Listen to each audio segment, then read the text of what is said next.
Hello and welcome. My name is Biagio Mazza, Pastoral Associate, St. Sabina Parish in Belton, Missouri, and I'm here to welcome you to another Do You Know series question.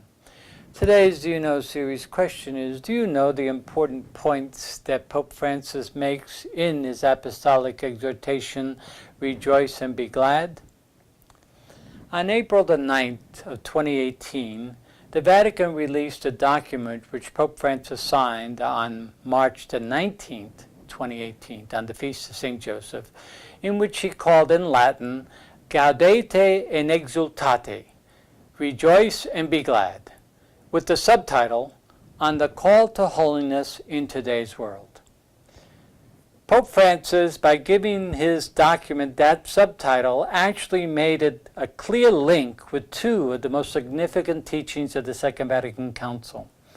Of course, as we all know, Pope Francis is imbued fully with the teachings and the vision of Church in the Second Vatican Council, and he expresses it very clearly in and through the subtitle of this particular document. The one on the call to holiness comes out of the Vatican document called Lumen Gentium, Light to the World, the dogmatic constitution on the Church, in which the call to holiness is proposed as a teaching that flows out of our baptism.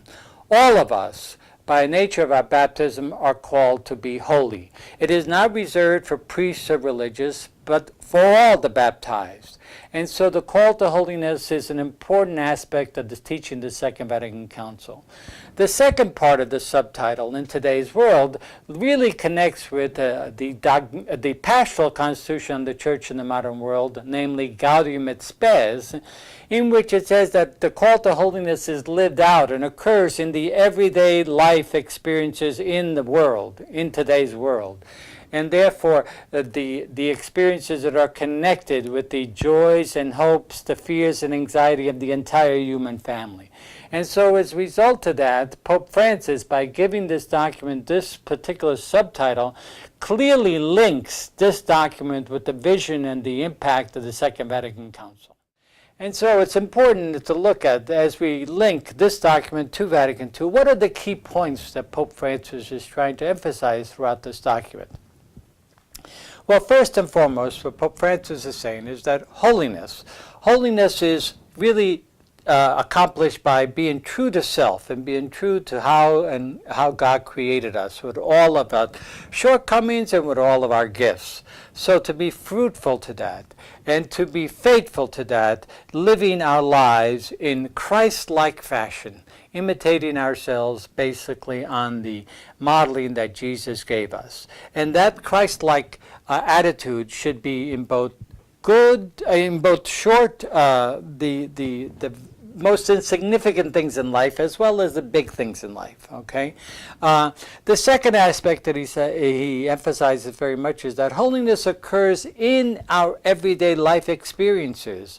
The small experiences of everyday life in parenting, in relating to others, in work and so on, and the big experiences of life. That holiness occurs in the world where we are planted and in the various encounters that we have in our everyday lives. The third thing that Pope Francis really tries to emphasize is the fact to try to avoid several tendencies, as he names two specifically, that really can place obstacles in our call to holiness. And the two obstacles the two tendencies are, he names them big significant words in our tradition, but yet need some explanation: Gnosticism and Pelagianism. Now, the Gnosticism, this is a tendency to, you see it in people who are what I call the know-it-alls. These are the people who think they know exactly what God thinks and exactly how God operates and so on, and are not afraid to tell you about that and insist that they know the true path to God and only they know it, and if you want to be saved, you have to follow their path because they are the ones who know it all. Francis says very clearly that this is a distortion of what it means to be in our call to holiness. The other distortion, similar to it, but an opposite side of the coin, is a term called Pelagianism. And Pelagians are those who insist that we don't need God to be saved. All we need is to do the right actions and to follow the right rules and regulations to the letters of the law. And if we did that, then we would be saved. So both tendencies really go counter to the basic call to holiness, which is an attunement of ourselves to God in and through the modeling of that's set to us by Christ, living in a Christ-like fashion. In order to do this, Pope Francis continues to insist that the Beatitudes that Christ presented, both in the Gospel of Matthew and the Gospel of Luke, that these Beatitudes become the Christian identity cards. It identifies what a Christian is all about by the way a Christian operates in the world.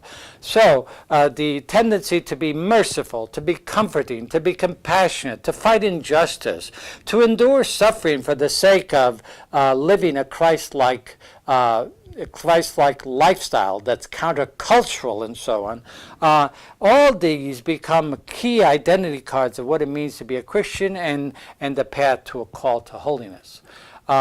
Francis then moves on to the last two things. One is he calls the great criterion, which he bases on Matthew 25.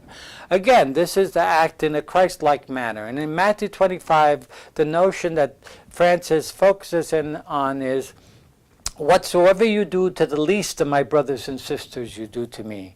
And so being Christ-like, according to the great criterion, is to show care and concern for the least of our brothers and sisters, the poor, the oppressed, the migrant, the immigrants, the stranger in our midst. It's our duty in our call to holiness to care and be concerned for them. Francis further proposes that there are various signs of holiness that are evident in our everyday life and world. And these are perseverance, patience, meekness, joy and a sense of humor, boldness and passion in living in a Christ-like fashion, concern for community and building community, and always in prayerful fashion, constantly in prayer. And then finally he concludes with the whole notion of being on guard against forces that counter our call to holiness, forces that would move us away from being holy in our everyday lives. And he constantly advises us to examine ourselves daily to see how we have been Christ-like in all that we have said and done each day. So I hope this has helped to explain just a bit of what Pope Francis and the important points he makes in the apostolic exhortation of Rejoice and Be Glad. And I hope you'll return again to More Than You Know series questions as we continue to explore our faith and our faith traditions. Thank you very much.